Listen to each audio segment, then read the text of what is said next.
आता कालच ऑपरेशन झालं, बसलं लगेच बरं वाटतंय ना? खूप जास्त काही नाही ना? ओके. खांद्यावर उचला. ठीक आहे. बरं वाटतंय ना? काही त्रास वगैरे नाही. तर मित्रांनो, आपण काय केलंय, कालच आपण सर्जरी केलेली आहे पेशंटची, मेजर सर्जरी आहे.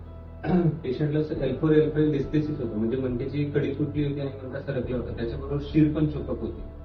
त्याच्यामध्ये आपण काय केलं, डिकम्प्रेशन, मायक्रोस्कोपिक डिकम्प्रेशन, म्हणजे मायक्रोस्कोपच्या सहाय्याने आपण त्यांची शिर मोकळी केली आणि फ्युजन केलं. फ्युजन म्हणजे काय, आपण स्क्रू स्प्रिंग बसवतो, जेणेकरून तो मणका हलण्याचा बंद होईल.